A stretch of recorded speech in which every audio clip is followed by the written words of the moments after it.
Hey, this is Matt Steinmetz of Steiny and Guru, 12-3 on 95.7 The Game. Let's get back to the morning roast with Bonte and Shasky, fresh off his 5th grade CYO champ. Oh, your Division 7 4 minutes that you got in college 67 years ago. I'm going to let you guys fight that out. I'm going to stay out of this one. I'm going to stay out of it. I'm going to stay out of it. By the way, Vince Vargas coming at me. Said I don't watch Iowa State football. No one does. It's not just you. No one does. But I watched a lot of Brock Purdy. And the last game I watched of Brock Purdy at Iowa State, he threw 4 interceptions against Iowa. And they were ranked, and that was a big-time game for them. And he got benched in that game. All right? And that's why I watched him against Oregon in the Fiesta Bowl. And that running back they had out of Iowa, I think it was Breece Hall, matter of fact, that was running the rock. He was good. Well, he's a stud. He was solid. You know, it's interesting. Not to lay my bona fides on the table here, my bona fides, but Sam and I went to 8 or 9 practices during training camp, and I know the beat writers are there every day. Sam, how many did you go with me? 5, 6, 7? Somewhere in that range. He's on the phone somewhere. Point being, we watched all the quarterback drills. I watched all the different reps and things like that. Now, at the time, it was Trey getting all the 1s. Sudfeld would get the 2s, and then I would say 1/3 of the amount of snaps of the other 2 would be Purdy. So they'd run let's say 3, 4, 5 plays in a row for Trey Lance and the number 1s. Then 2, 3, 4 plays for Sudfeld, and you get 1 or 2 plays for somebody like Brock Purdy. He just looked really small at practice. Now, in the drills, there were certain drills that I would watch, and I'd be like, I can see what Shanahan sees in him. He's a very quick twitch. He runs the drills quite well. Arm strength, not his forte. Mobility, yeah, he's mobile. Throwing on the run, he didn't throw a tight spiral across the body or accurately on the run. But he was a quick decision maker. He's just so small. Yes. He's so small. He is small. He is very, very small. But in the game, I thought he played really well. But you know what? I thought he played really well. Xfinity Mobile text line, 650. If Dilfer could win one, why not Purdy? Why do we keep using the outliers? I mean, I know Nick Foles. It's just a question. Look, I think that it's week to week. I don't think their season's over. That's the one thing I will say to everyone.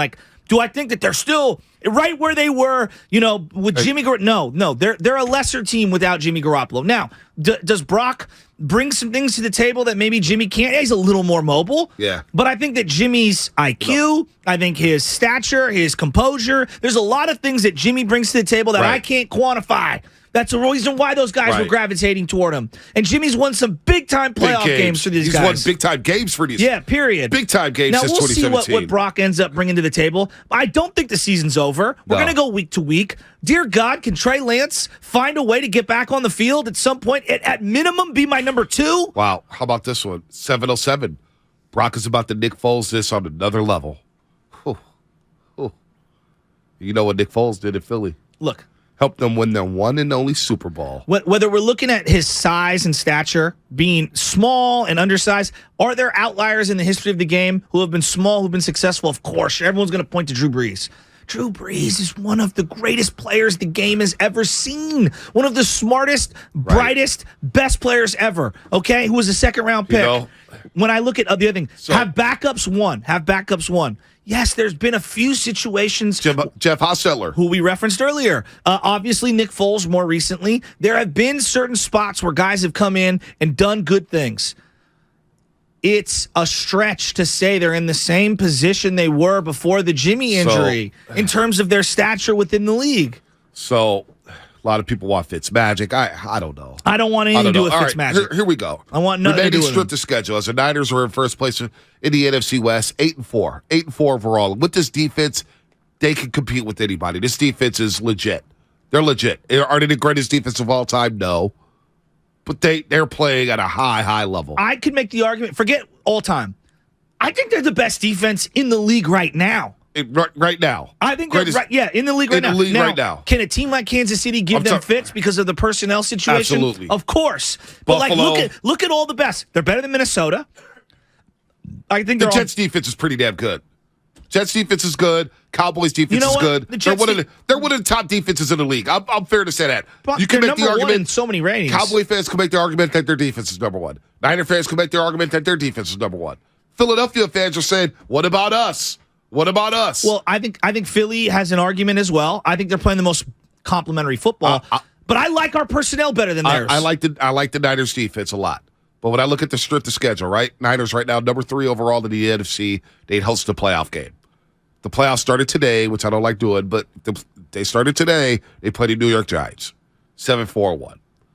Washington, outside looking in, 7-5-1. Seattle, a game back in the Niners, 7-5. We look at strength of schedule for these NFC contenders. The Giants have the second toughest strength of schedule the rest of the way. They have the Eagles twice. They have the Commanders. They're in trouble. They have to play at Minnesota. They may be on the outside looking in, but number 3 is the Washington Commanders. They still have a game against the Giants. They still have a game against the Dallas Cowboys at home. And Dallas fans take over that stadium all the time. All the time. God, they're the worst.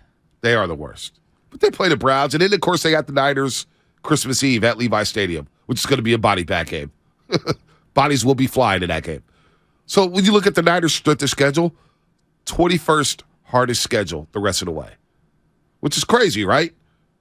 When they play Tampa, they play Seattle, in Seattle. You have Arizona the last game of the season. You have to go to Vegas to play the Raiders. And, of course, you have the Washington Commanders. 5 games left. The Buccaneers, 24th hardest schedule, and the Vikings, 31st hardest schedule. So, look, man, it's going to be interesting down the stretch. This defense will keep the Niners in a lot of football games.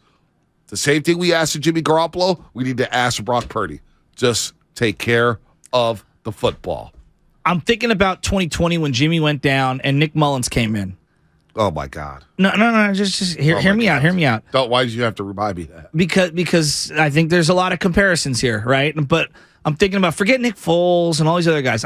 Can he be better than what Nick Mullins brought to the table 2020? Because Nick Mullins at times looked good, B. At times. And then it was the turnovers that did them in and the missed opportunities.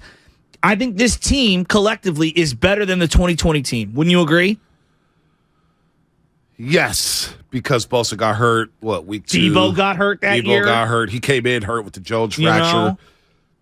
Yes, they didn't have CMC. Mostert was out for the whole year. They had backup running backs. Nick Mullins is hanging out by a thread in the NFL.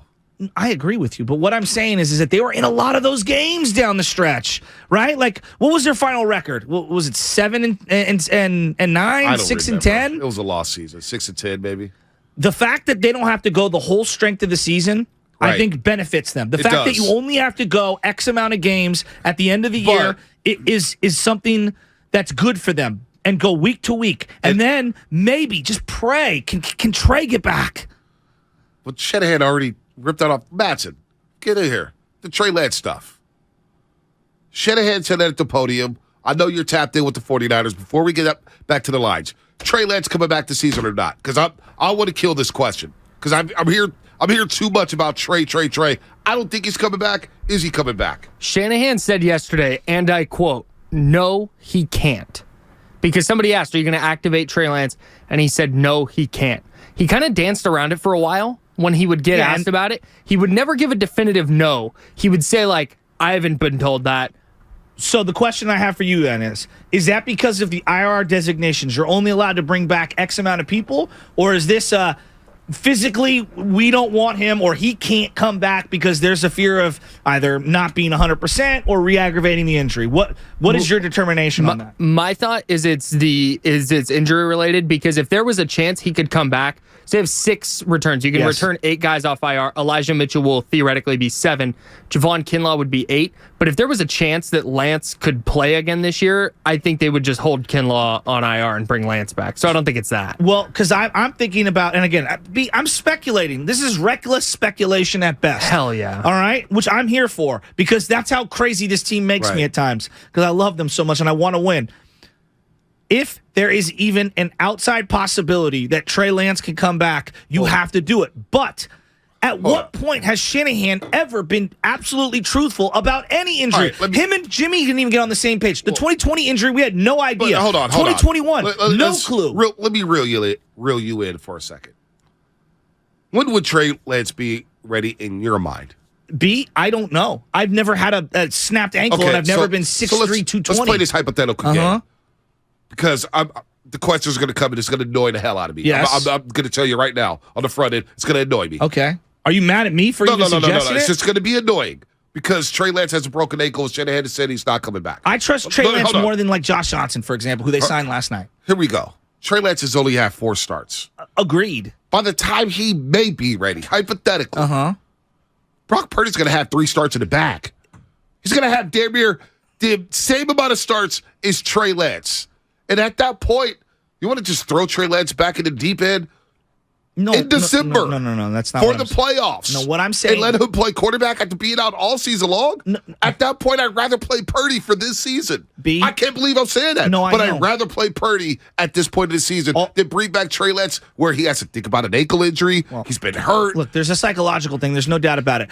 I'm saying as long as you know you can't do further damage to the foot, the leg, whatever the exact injuries are, right? As long as you know you can't do further damage, why wouldn't you? You have an obligation to salvage this season. These opportunities to get into the playoffs. We don't even know if Trey Lance could play NFL quarterback yet. And I love Trey. I'm not saying he's going to be your starter. I'm saying he needs to suit up. Shanahan wouldn't even throw him. He wouldn't even let him throw the football.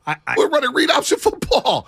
And then you're asking him to go in the playoff game and win a game? I'm not saying that he's the starter. What I'm saying is that in terms of backups who know the system, yes, I would throw him in there and have him suit up. Because, look, yesterday, if Purdy goes down, you're looking at Juszczyk playing quarterback. All right? And if you're looking at this from just being reasonable, just take a step back. Who do you trust more in a game? Josh Johnson, who they signed last night, or the kid that you drafted the number 3 overall pick for? I don't know. It's tough sledding either way. No doubt. No doubt. Either way, we're grasping at straws here. We're asking a guy who's had 4 career starts. 4 career starts. The backup Brock Purdy.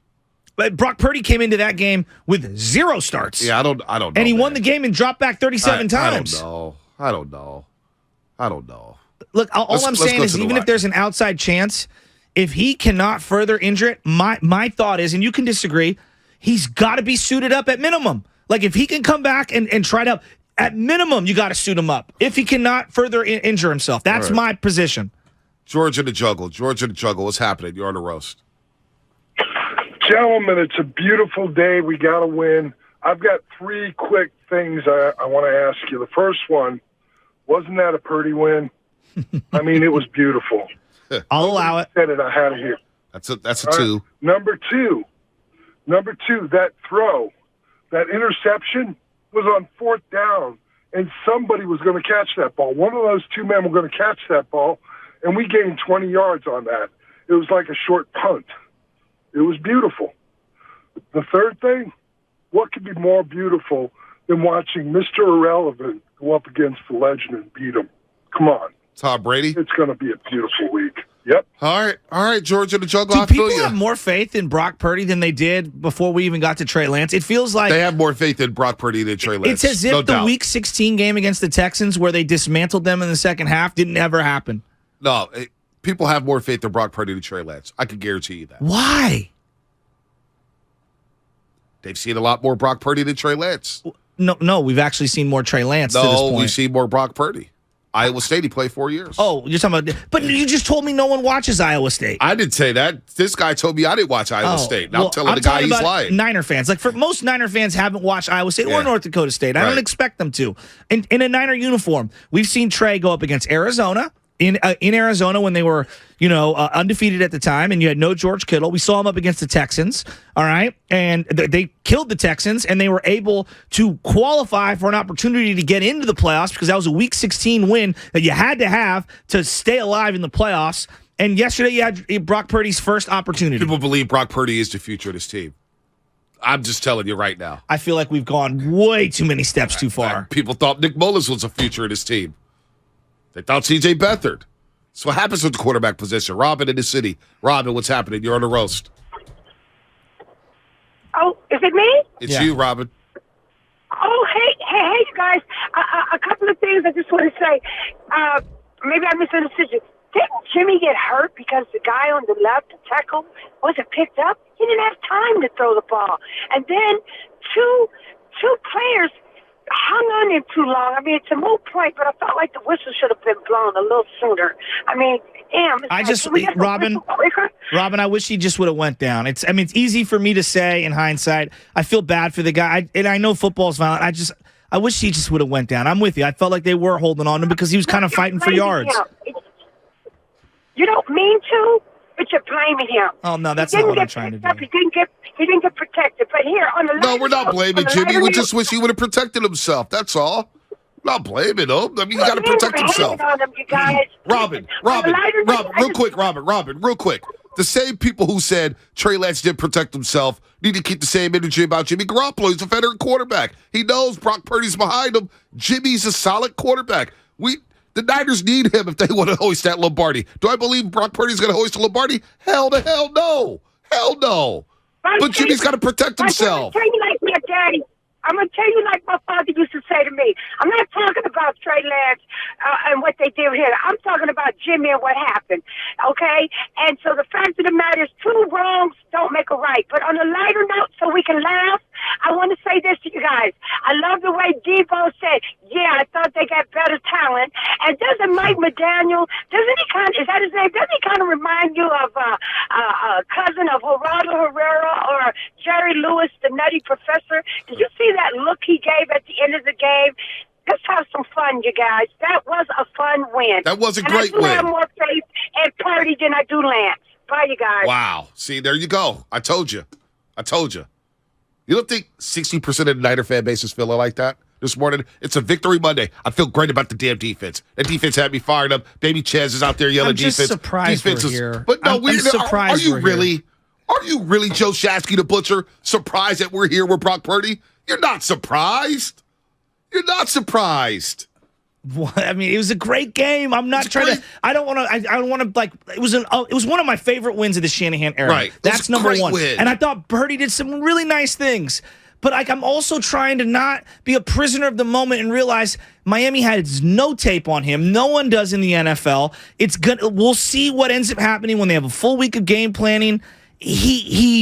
He was really good as the game went on, but there were certain times in the game where I could see, like, oh my gosh, he's really, really small. Right. Oh, he thinks he's a better athlete. What about than his arm strength? His arm strength I think it's fine. It's fine for what they want to do. Throwing underneath, they're not going to try to stretch the field. But you don't think teams are going to try to take that away? Oh no, B. That's what I'm worried about. Is that not that this is a mirage, but that teams are going to adjust to what he can and can't do now a little, and that Shanahan is going to have a week to think about it, and he might go a little more conservative. Listen, man, more people have more faith in Brock Purdy than Trey Lance. It's just the truth. It's just the truth. That feels like false hope to me. I bet that changes when Brock Purdy sees a defense that game plans for him. Am I alone in this being like a little awestruck that Niner fans are like they've instantly pivoted this far? No, they won. No, but I'm saying on Brock over Lance already. Yeah, I mean, it's an overreaction for sure, but is that shocking? No, it's not shocking. I sat here with you when Nick Mullins won a game. Nick Mullins won a game against the New York Giants, and I sat there and looked you in the eye, and you said, you know what? Nick Mullins, he wins his Philly game, and he may have to start him over Jimmy. He didn't win the Philly game. Jimmy was hurt too, though. Jimmy was hurt too. Shasky, you did it. I know. You went down the Muddy Mullins train. I did, and then I instantly felt like the Crypto.com guy. What was it? FTX. FTX guy. I went bankrupt immediately, and then I went into hiding.